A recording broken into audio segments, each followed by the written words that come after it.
오늘은 우리가 사무엘상 28번째 시간으로 하나님께서 함께하는 자라는 제목으로 같이 말씀을 나누도록 하겠습니다. 하나님께서 함께하는 자. 우리 지난주에는 사무엘을 보내셔서 이새의 아들 다윗에게 기름 붓게 하시는 장면을 같이 살펴봤어요. 그러면서 하나님께서 사무엘을 보냈더니 사무엘이 이새의 아들 중에 엘리압을 보고서 뭐라 그랬어요? 자기 마음에 딱 맞았어요. 그래서 하나님이 기름 부을 만한 자다 그랬어요. 그랬더니 하나님이 뭐라 그러셨어요? 용모와 키를 보지 마라. 사람은 외모를 보지만 나 여호와는 중심을 보느니라. 그리고 그 이후에 앞으로 7명의 아들들이 다 지나가는데 하나님께서 더 아니다 그러셨어요. 그리고 더 없느냐 그랬더니 이새가 하는 말이 아직 막내가 남았는데 라고 말했다 그랬어요. 그는 양치는 데 있습니다. 아들을 부르라는데도 부르지도 않던 다윗. 그런데 그를 부르셨고 하나님께서 그를 보시고 하나님의 마음에 맞으셔서 그에게 기름 부으라 그러셨어요. 하나님의 마음에 다윗이 맞았던 이유는 딱 하나라 그랬습니다. 그가 누구였기 때문이라 그랬어요? 막내. 별 볼 일 없는 자, 하찮은 자, 중요하지 않은 자. 아버지도 그렇게 생각했고 형들도 그렇게 생각합니다. 그러다 보니 자신도 자신을 어떻게 생각하겠어요? 자신도 자신을 그렇게 생각해요. 그런데 하나님은 그런 자를 데려다가 뭐 하셨어요? 하나님의 나라의 왕으로 세우셨다고요.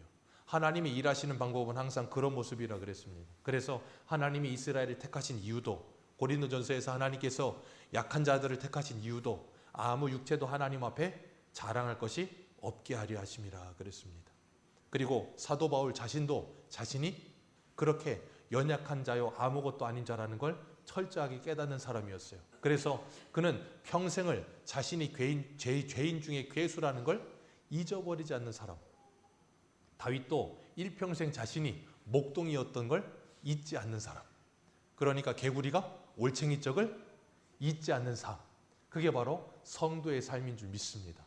그래서 우리는 그 은혜가 우리 안에 늘 살아있을 때 하나님 앞에 겸손할 수 있고요. 하나님의 은혜를 구하는 삶을 늘 살아갈 수 있어요. 그걸 구원의 감격이라고 하죠.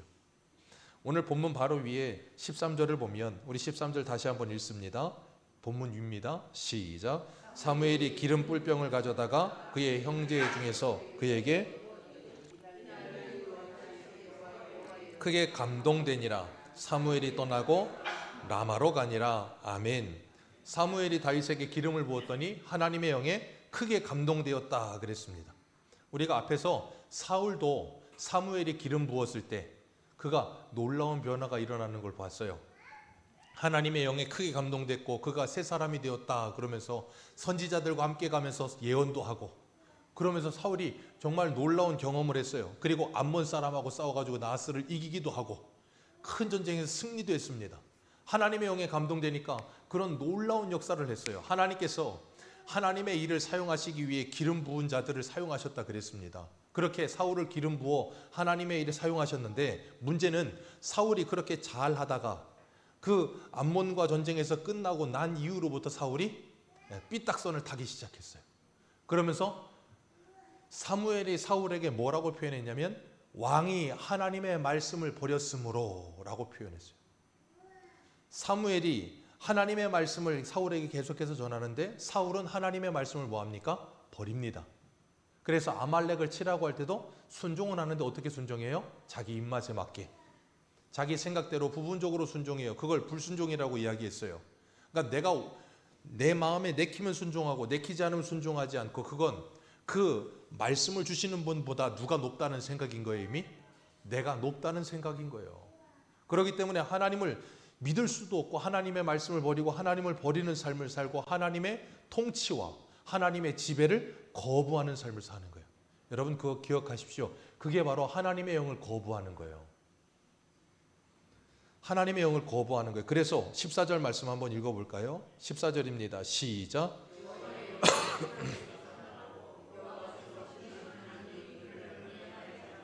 자, 여호와의 영이 사울을 뭐 했습니까? 떠나버렸습니다. 왜 떠났습니까?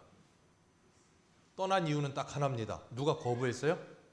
사울 스스로가 하나님의 영을 거부했습니다. 하나님의 영의 지배를 거부했고 하나님의 통치를 거부했어요. 그러니까 뭐예요? 하나님의 영이 떠나버렸어요. 우리가 성령에 대한 이 구절들이 성경에 꽤 많이 나오는데 그 중에 대표적인 게 뭐냐면 데살로니가전서 5장 19절입니다. 성령을 소멸치 말며 항상 기뻐하라, 쉬지 말고 기도하라, 범사에 감사하라, 이는 그리스도 예수 안에서 너희를 향하신 하나님의 뜻이니라. 그 다음에 나오는 말씀이죠. 성령을 소멸치 말며. 여러분도 성령을 소멸치 않기를 주님의 이름으로 축복합니다. 사울은 성령을 소멸하는 삶을 살았어요. 성령이 그 안에서 역사하시는데도 불구하고 그 성령을 뭐예요? 끊임없이 거부합니다. 에베소서에는 에베소서 4장 30절에 이렇게 말해요. 하나님의 성령을 근심하게 하지 말라. 그 안에서 너희가 구원의 날까지 인치심을 받았느니라. 그러니 하나님의 영을, 성령을 근심하게 하지 말라. 자, 성령을 근심하게 하는 일이 뭘까요? 성령을 소멸케 하는 일, 성령을 근심하게 하는 일, 그게 뭐냐면 쉽게 말하면 성령의 말씀을 듣지 않는 거예요. 성령의 인도를 받지 않는 겁니다. 우리가 잘 아는 갈라디아서 5장에 보면 육체의 소욕과 성령의 소욕이 있죠. 육체의 소욕을 따르는 사람은 성령의 소욕이 그 안에 역사하지 못합니다.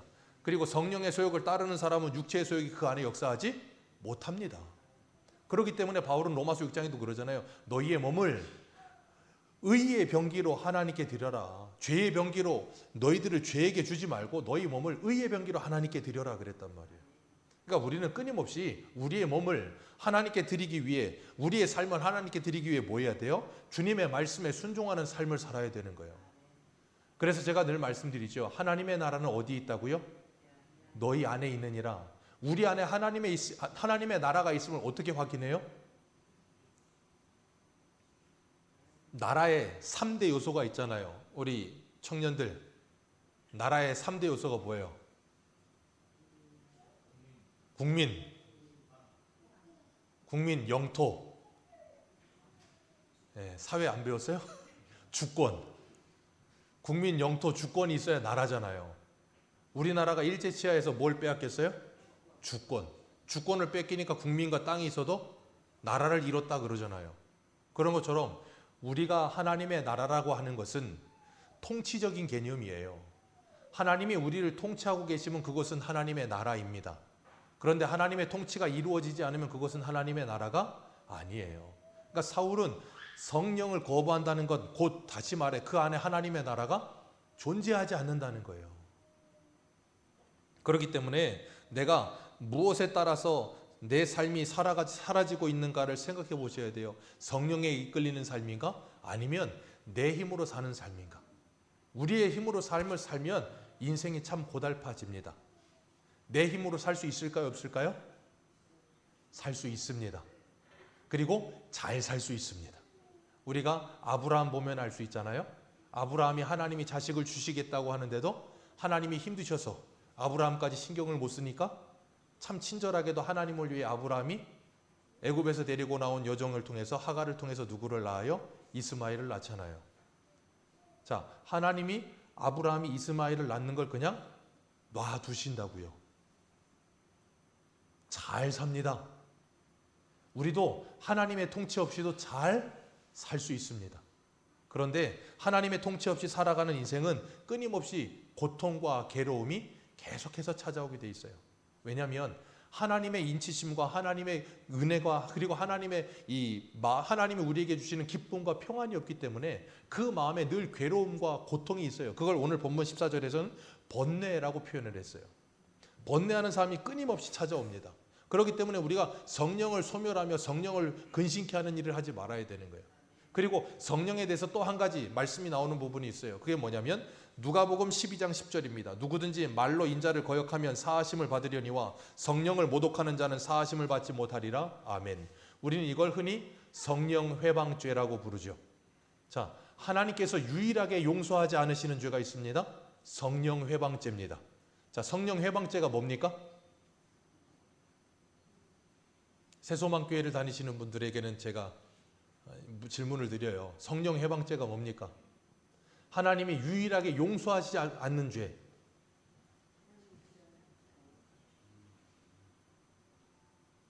성령이 하시는 주된 일이 뭐예요? 하나님의 말씀 우리에게 가르치시죠. 그리고 또 하나 성령이 오시면 우리에게 일어나는 일이 뭐예요? 고린도전서 12장 3절에 누구도 성령으로 말미암지 않고는 예수를 주라 시인할 수 없느니라. 성령을 해방하는 게 뭐예요? 예수를 주라 시인하지 않는 거예요. 그것은 용서함을 받지 못해요. 그게 성령 해방죄지 다른 무엇이 성령 해방죄가 아니에요. 그러니까 우리가 성령의 역사하심이 우리 안에 있을 때 그 성령에게 우리가 순종하는 삶을 사는 것 참 중요한데, 사울은 하나님의 영을 거부하니까 하나님의 영이 떠났고, 그 하나님의 영이 떠난 사울 안에 누가 임해요? 하나님이 부리시는 악령이 임합니다. 기억하십시오. 우리 안에 하나님의 성령이 떠나면 반드시 뭐가 찾아옵니까? 악령이 찾아옵니다. 그럼 우리는 누구의 지배를 받아요? 악령의 지배를 받게 돼 있어요. 성령의 지배를 받거나 악령의 지배를 받거나 둘 중에 하나밖에 없어요. 그러니까 이 악령의 지배를 받는다는 것, 악령의 지배를 받는다는 게 무슨 의미냐면, 하나님이 보내시는 악령이라고 표현했는데 그건 하나님이 뭐 사울에게 직접적으로 보냈다 그게 아니고, 사단이 그 안에 역사하도록 하나님께서 그냥 내어버려 두신 거예요. 막지 않으신 겁니다. 그리고 구약에는 성령이 임했다가 성령이 떠나시기도 했어요. 신약에는 그렇지 않습니다. 신약의 오순절날 성령이 임하시고 난 후로부터는 성령께서는 상림의 주님이 되셔서 성령이 찾아오신 사람에게는 절대 성령이 떠나지 않으십니다. 언제까지요? 세상 끝날까지. 우리와 늘 함께 하시면서 우리를 뭐 하세요? 하나님의 나라로 인도하십니다. 그게 성도가 받은 복이에요. 그러나 구약에는 그렇지 않았어요. 성령이 오셨다가 떠나시기도 하셨어요. 그래서 사울에게는 성령이 오셨다가 떠나니까 바로 악령이 찾아와서 그를 고통스럽게 하고 괴롭게 하며 번뇌하게 합니다. 이 번뇌하다라는 단어가 바트라는 히브리어를 쓰는데 그게 뭐냐면 두려워하다, 괴로워하다, 그런 뜻을 가지고 있어요. 사울이 두려웠다는 거예요. 괴로웠다는 거예요. 왜요? 성령이 없으니까. 하나님의 영 성령이 없으니까 두려움과 괴로움이 계속해서 찾아옵니다. 무슨 두려움일까요? 사울이 앞에 블레셋과 전쟁에서 승리하고 나서 사무엘이 떠나려고 하니까 사울의 옷자락을 확 잡아채면서 뭐라 그랬어요? 나와 함께 가서 예배드리면서 나를 높여달라고. 자, 사울이 뭘 두려워할까요? 사울이 두려워하는 건 하나밖에 없다 그랬잖아요. 하나님 안 두려워합니다. 누굴 두려워해요? 백성이요. 그러니까 지금 이 사무엘상 시대의 사울이나 오늘날의 정치인들은 다 백성 두려워하지 다른 누구를 두려워하지 않아요. 여론 두려워합니다. 여론. 그래서 항상 정권이 바뀌면 뭘 장악해요? 여론 장악하잖아요. 여론 방송. 그게 여러분 그건 아마 주님 오시는 날까지 계속될 거예요. 그게 계속됩니다. 여론을 두려워해요. 그러니까 사람들이 어떻게 생각하느냐, 그리고 그걸 왜 두려워한다 그랬어요? 자기 왕 자리 때문에. 자, 사울이 왜 다윗을 두려워합니까? 이유는 하나예요. 자신의 자리를 자꾸 뺏을 거라는 착각 속에 빠져 사니까. 여러분 성령에 충만하면 그런 생각 안 듭니다. 성령에 충만하면 그런 사람이면 너무 좋죠. 일 잘하니까 열심히 해라 그럴 거예요. 근데 악령에 충만하면 이놈이 내 자리를 뺏어먹을 놈이라는 생각밖에 안 드는 거예요. 그러니까 내가 지금 성령에 충만한가 악령에 충만한가를 보시면 않는 거예요. 뭘 보면 알아요? 특출난 사람을 보면 시기 질투하느냐 아니면 기뻐하고 감사하느냐를 보면 아는 거예요. 다윗은 압살롬이 반역할 때 뭐 했습니까? 아들이지만 저놈 죽여야겠다고 말하지 않아요. 그냥 갑니다. 왜요? 다윗은 그 왕이라고 하는 자리에 집착하지 않습니다. 하나님께서 나를 기뻐하시면 이리로 다시 돌려보내실 것이고 아니면 나는 어디를 가든 상관없다. 왜? 그곳에 하나님이 계신다면 상관없다 했어요. 근데 사울은 그게 아니에요. 여기든 저기든 하나님은 없어도 돼요. 어디만 있으면 돼요. 왕의 자리만 있으면 되는 거예요. 그러니까 그 자리를 지키기 위해서 뭐예요? 항상 두려운 거예요. 그게 뭐에 사로잡힌 사람이요? 악령에 사로잡힌 사람. 그렇기 때문에 뭐 하겠습니까? 두려움과 괴로움이 있으니까 늘 사람이 신경이 예민하겠죠. 그럼 뭐가 많겠어요? 짜증이 많고 화가 많고 걱정이 많고 분노가 많습니다. 그런 사람들은 거의 대부분 열의 아홉이 아니고 열의 열은 악령에 사로잡힌 사람이에요. 성령에 사로잡힌 사람이 그런 사람은 없습니다. 그러니까 내가 지금 내 삶 속에서 무엇이 가득한가를 보시면 내가 지금 무엇에 지배를 받고 있는가를 알 수 있어요. 내 마음속에 이런 것들이 가득하면 난 지금 뭐에 지배받는다고요? 악령의 지배를 받고 있어요. 그럼 뭐 하셔야 됩니까? 기도해야죠. 하나님 나를 지켜주옵소서. 하나님 나를 이 상황에서 건져주옵소서. 그리고 하나님께 기도해야죠. 그럼 하나님께서 여러분을 도와주실 줄 믿습니다. 왜요? 하나님은 하나님께 도움을 청하는 사람들을 누구도 외면치 않으세요. 그리고 사울이 그런 번뇌하는 모습을 보면서 옆에 있던 신하들이 사울에게 한 가지 솔루션을 내요. 그게 뭡니까? 우리로 명하여 수금 잘 타는 사람 하나 불러가지고 하나님이 부리시는 악령이 왕에게 이를 때에 그가 손으로 수금을 타서 그 악령을 쫓아내게 하라고. 참 인간적인 방법으로는 좋은 방법이에요. 우리가 그러잖아요. 이 정신적인 여러 가지 어려움이 있을 때 보면 치료하는 방법 중에 음악 치료가 있습니다. 음악 치료도 있고요. 미술 치료도 있어요. 미술 치료도 있고 여러 가지 방법이 있습니다. 그런 거 굉장히 좋은 겁니다. 그런 건 잘 사용하면 너무 좋은 거예요. 근데 문제는 이 사람들에게 문제는 뭐냐면 이 모든 걸 누가 하셨어요? 하나님이. 그러면 이걸 하기 전에 먼저 뭐 해야 됩니까? 하나님께 돌아갈 생각을 해야 되고 하나님께 가서 기도해야 할 생각을 하는데 사울도 그렇고 신하들도 그렇고 어느 누구도 하나님을 찾는 사람은 없어요. 그냥 인간적인 방법으로 이걸 어떻게 해결할까 그 생각만 하는 거예요. 사울이 악령에 충만하다고 해서 귀신 들린 거 아닙니다. 귀신 들려 미친 게 아니라고요. 제정신이에요. 제정신인데 두려움에 사로잡혀서 늘 두려워하는 마음 가지고 이상하게 자기 혼자 스스로의 생각에 빠져드는 사람. 그래서 누구도 그렇게 말하지 않는데 자기 스스로 지리짐작을 해서 저놈이 내 자리를 빼앗을 거야. 저놈이 나를 죽일 거야. 그게 누구예요? 이스라엘의 네 번째 왕이죠. 솔로몬의 아들 르호보암 때 나라가 갈라지잖아요. 여로보암이 북쪽에 올라가서 뭐라 그럽니까? 저 베델과 단에다가 금송아지를 만들고 이 백성들이 절기되면 내려가서 르호보암이 있는 예루살렘 가서 예배드리다가 이제는 나를 죽이고 거리에 내려가면 큰일 난다. 아무도 그런 생각한 적 없어요. 자기 스스로 그런 생각이 빼앗아서. 왜요? 악령에게 사로잡히니까 두려움이 생기는 거예요. 걱정과 근심이 생기는 겁니다. 아무도 그런 생각하지 않는데. 그러니까 수금 트는 사람 하나 부르겠다고 그랬더니 사울이 뭐라고 하면 그렇게 하라는 거예요. 하나님께 기도하면 더 좋았을 텐데 그렇게 하라는 거예요. 그랬더니 그 옆에 있던 소년 한 사람이 18절 말씀 우리 한번 읽어봅니다. 18절입니다. 시작.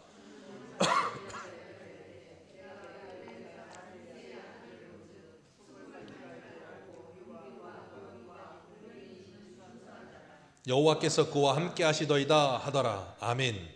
소년 중에 한 사람이 대답하는데 뭐라 그래요? 베들레헴 이새의 아들을 본즉 내가 봤다는 거예요. 이새의 아들 중에 하나 봤는데 걔가 준수하고 용기와 무용과 구변이 뛰어나고 그리고 여호와가 그와 함께 하시더이다.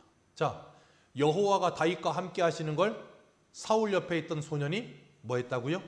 봤습니다. 아멘.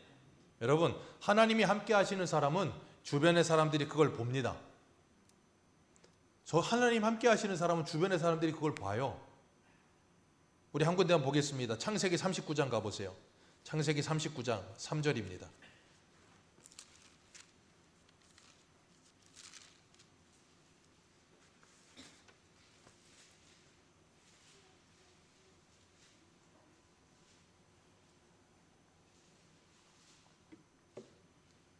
창세기 39장 3절 우리 같이 한번 읽겠습니다. 시작.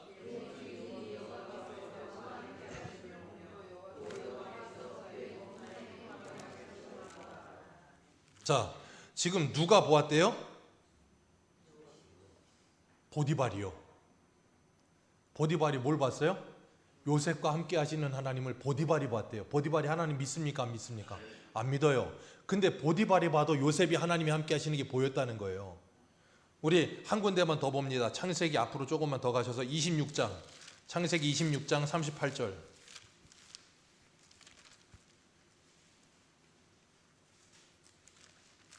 26장 28절입니다. 26장 27절 28절 두 절 같이 읽겠습니다. 시작.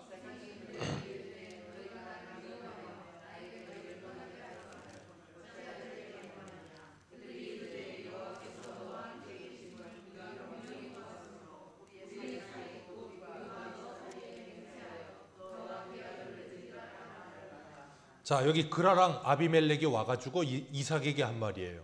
이삭에게 뭐라 그랬어요? 그들이 이르되 여호와께서 너와 함께 계심을 우리가 분명히, 하나님이 너와 함께 하심을 내가 분명히 보았다. 이삭이 한 게 뭔데요? 이삭이 한 거 아무것도 없습니다. 하나님께서 애굽에 내려가지 말라 그래서 안 내려갔더니 하나님이 100배의 복을 줬어요. 그랬더니 그랄 땅에 있는 사람들이 이삭만 잘 되는 걸 보니까 어때요? 배가 아프죠? 배가 아파가지고 해코지를 하기 시작해요. 그래서 이삭이 가서 우물을 파면 거기 따라와가지고 해코지하면서 우물을 다 막아버립니다. 참 이상한 사람들이에요. 저 같으면 우물을 그냥 뺐으면 되지. 그 우물을 막아버려요. 그럼 지들도 못 쓰잖아요. 근데 이삭이 우물 뺏기면 뭐합니까? 옆으로 갑니다. 또 우물을 파요. 거길 또 따라옵니다. 또 막아버려요. 그리고 또 갑니다. 또 따라와요. 또 막아버려요. 여러분 같으면 어떠시겠어요? 저 같으면 아마 대판 싸웠을 거예요. 근데 이삭은 안 싸웁니다. 안 싸우고 그냥 피해요. 그리고 마지막까지 피하고 그들이 찾아오지 않으니까 거기에 털을 잡습니다. 그리고 그랄왕이 그때 찾아와서 한 말이 이거예요. 하나님이 너와 함께 하심을 내가 보았다. 눈에 보이지 않는 하나님이 뭐 이삭 위에 뭐 떠올라 있는 게 이방 믿지 않는 사람이 보이는 게 아니에요. 그의 생활과 삶이 그들의 눈에 보여지고 있는 거예요. 여러분, 그렇기 때문에 우리가 정말 하나님의 영에 감동된 하나님의 사람으로 산다는 건 우리 주변의 사람들이 그걸 다 지켜보고 있는 거예요. 오늘 오전에도 말씀드렸잖아요. 베드로전서 3장 1절, 아내들이여 남편들에게 뭐하라? 순종하라. 왜요? 너희들의 말뿐 아니라 너희들의 행실을 그들이 뭐한다? 보고 있다. 여러분은 여러분 주변에 있는 모든 사람들이 안 보는 것 같아도 다 지켜보고 있습니다. 다 지켜보고 있어요. 누군 줄 알고요?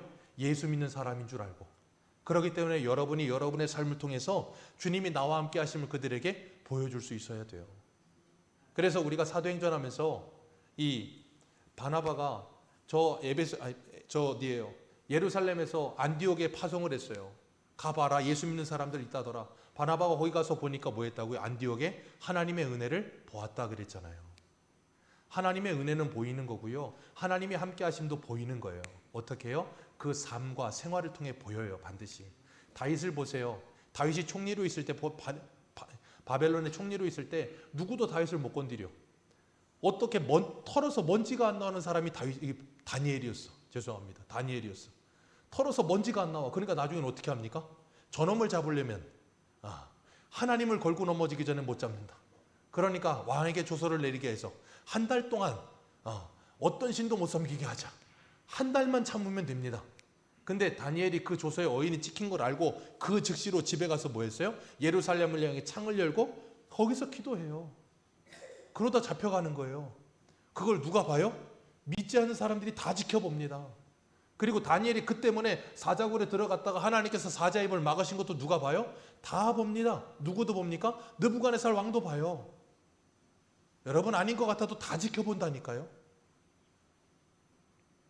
오늘날 왜 한국 기독교가 이 한국 사회에 이렇게 영향을 미치지 못하고 선한 영향을 끼치지 못하는가? 이유는 하나입니다. 우리의 삶으로 우리가 하나님과 함께 하심이 보여지지 않기 때문에 그런 거예요. 우리 믿음의 선배들은 정말로 세상의 사람들에게 하나님의 함께 하심을 보이는 삶을 살았다니까요. 그래서 우리 기독교 초기에는 유교와 불교가 엄청나게 심할 때에도 우리 금요일 날 했지만 그때에도 제사 지내는 문제 가지고 어떻게 했습니까? 피 흘리도록 싸웠어요. 욕 지지리 먹고 남편들에게 매 맞아가면서도 제사 안 지내고 교회 가서 기도했어요. 때리는 그 사람들도 때리면서 그걸 본다니까요. 그러다가 남자들이 변화되는 일도 일어났고요. 온 가족이 예수 믿는 일들도 일어났어요. 예수 믿는 사람들은 정말 세상 사람들에게 하나님이 함께 하심을 보여주는 삶을 살았어요. 근데 오늘날 우리는 정말 하나님이 나와 함께 하심을 세상 사람들에게 보여주는 삶을 살고 있느냐 하는 거예요. 너무 안타까워요. 오늘 다윗의 모습에서 사울에게 다윗을 추천하는 사람이 하나님이 그와 함께 계시다는 걸 내가 봤다는 거예요. 사울이 그 말을 듣고서 즉시로 사람들을 보내죠. 이새에게 보내서 뭐라 그럽니까? 19절에 양치는 내 아들 다윗. 표현을 해도 그냥 네 아들 다윗이라고 하면 될 것 같은데 양치는 네 아들 다윗을 내게 보내라. 양치는 내 아들 다윗이 어떤 표현이라고요? 막내. 그 아들을 내게 보내라. 그랬더니 이새가 다윗을 준비시켜서 사울에게 보냅니다. 그랬더니 사울이 그를 보고 21절 같이 읽습니다. 시작.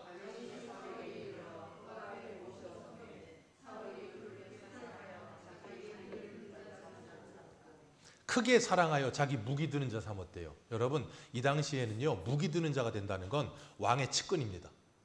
예전에 우리나라도 어떤 대통령 측근들이 문고리 무슨 뭐 해갖고 있었잖아요. 있었어요. 문고리 열어주는 것만으로도 뭐예요? 권력이 됩니다. 대기업 오너의 운전수만 해도 뭐 그게 권력이 돼요. 그런데 사울의 옆에서 그 병기를 드는 자, 무기 드는 자가 된다는 건 사울이 자기의 목숨을 맡기는 것과 마찬가지예요. 왜? 전쟁 나면 그거 찾아야 되거든요. 그러니까 얘가 배신하면 죽는 거예요. 그러니까 사울이 다윗을 어떤 의도였는지 모르지만 이렇게까지 사랑했고 믿었다는 거예요. 자, 그게 어떤 역사입니까? 하나님의 역사예요. 그리고 다윗이 여기까지 오도록 누가 인도하셨을까요? 하나님이 하셨다니까요. 그리고 다윗이 사울에게 가서 그가 악령이 들면 손으로 수금을 탔더니 사울이 어떻게 나아요? 상쾌하여 낫고 악령이 그에서 뭐한지라? 떠난지라. 참 재밌는 건 하나님께서 다윗에게 기름 부으셨습니다. 그리고 그를 왕으로 삼으셨습니다. 그런데 왕으로서 다윗이 제일 먼저 한 일이 뭐예요?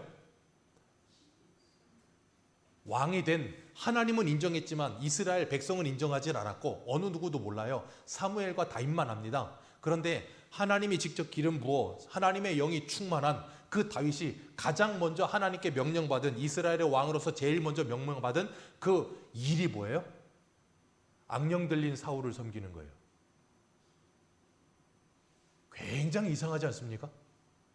사울처럼 하나님이 기름 부었으면 나가서 암몬하고 싸워서 승리를 한다던가 아니면 소를 겨리를 뜯어갖고 막 이렇게 하고 뭘 하든가 그렇게 해야 될 것 같은데 하나님의 영에 충만했는데 그 하나님의 영에 충만한 다윗을 누구에게로 보내요?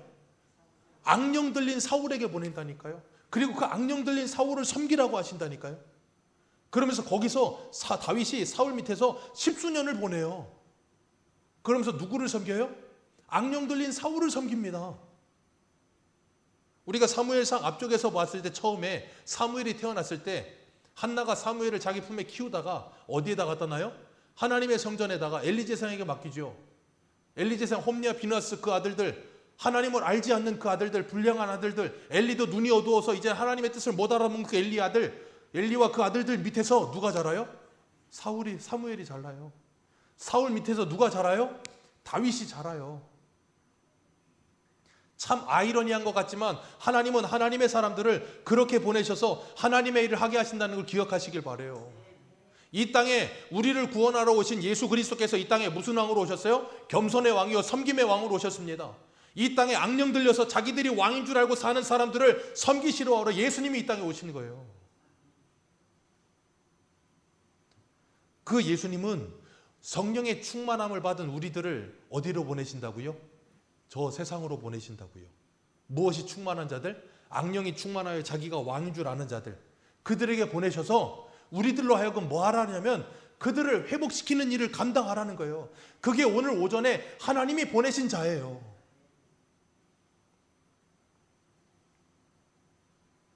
교회의 모습이 그러하기도 합니다. 그래서 악령에 충만한 사람들을 성령에 충만한 사람들이 아름답게 섬기는 일 참 쉽지 않아요. 우리 한 군데 한번 보겠습니다. 베드로전서 2장입니다. 한 군데 보겠습니다.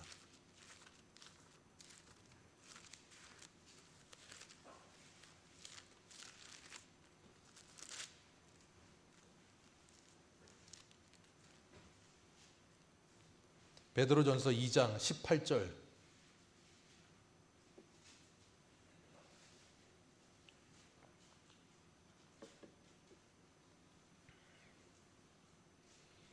이 장 18절부터 21절까지 우리 같이 읽겠습니다. 시작. 사환들아 범사에 두려워함으로 주인들에게 순종하되 선하고 관용하는 자들에게만 아니라 또한 까다로운 자들에게도 그리하라. 부당하게 고난을 받아도 하나님을 생각함으로 슬픔을 참으면 이는 아름다우나 죄가 있어 매를 맞고 참으면 무슨 칭찬이 있으리요. 그러나 선을 행함으로 고난을 받고 참으면 이는 하나님 앞에 아름다우니라. 이를 위하여 너희가 부르심을 받았으니 그리스도도 너희를 위하여 고난을 받으사 너희에게 본을 끼쳐 그 자취를 따라오게 하려 하셨느니라. 아멘. 이를 위하여 너희가 부르심을 받았느니라. 이를 위하여 다윗이 부르심을 받았느니라. 하나님의 성령에 충만해야 악령에 충만한 사울을 섬길 수 있기 때문에, 그러지 않으면 섬길 수가 없다니까요. 애매히 고난을 받아요. 까다롭습니다. 신경질적입니다. 짜증입니다. 입만 열면 막 사람을 괴롭게 합니다. 그런 사람 섬긴다는 거 쉽겠습니까? 불가능해요. 그래서 성령에 충만해야 되는 거예요. 우리도 분명히 우리가 살아가는 일터와 직장과 우리의 바운더리 속에서 분명히 사울 같은 사람 있습니다. 없을 수가 없어요. 꼭 있습니다. 그런데 그 악령에 들린 것 같은 그 사람들, 귀신 들렸으면 차라리 난데 귀신 들린 건 아니야. 정신은 제정신이야. 그런데 늘 짜증이고 늘 불평이고 늘 원망이고 늘 이 입만 열면 그냥 사람을 죽이는 칼을 수도 없이 쏟아내. 그런데 그런 사람을 내가 받아내고 견뎌내고 그를 회복시키기 위해 사랑으로 품는 일을 한다는 거 인간의 힘으로 불가능해요. 그래서 성령에 충만해야 돼요. 이스라엘 왕으로 세우신 다윗이 제일 첫 번째 맡은 사명이 그거였어요. 오늘 하나님은 저와 여러분들에게도 하나님의 성령에 충만하게 하신 줄 믿습니다.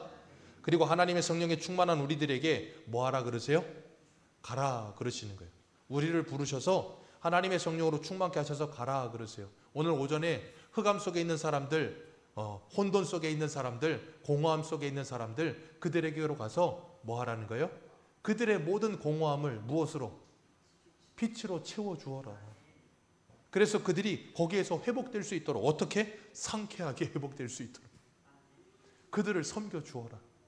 그게 바로 하나님의 사람으로 부르심을 받은 저와 여러분들의 삶인 줄 믿으시길 바랍니다. 그리고 그 삶을 사시면서 너무 힘들어하지 마세요. 왜냐하면 하나님은 악령에 붙들린 사울 밑에서 다윗을 훈련시켜 이스라엘의 아름다운 왕으로 세우셨습니다. 저와 여러분들도 지금 훈련 과정 속에 있습니다. 그렇기 때문에 제가 가끔 그런 말씀 드리죠. 너도 나 때문에 참 고생이 많다. 악령에 붙들려 있는 사울을 보실 때마다 너도 나 때문에 참 고생이 많다. 그런 말을 해 주시면서 위로하시면서 품어주시면서 정말 하나님의 사람으로 아름답게 세워져 가는 저와 여러분들 되시기를 축복합니다. 기도하겠습니다.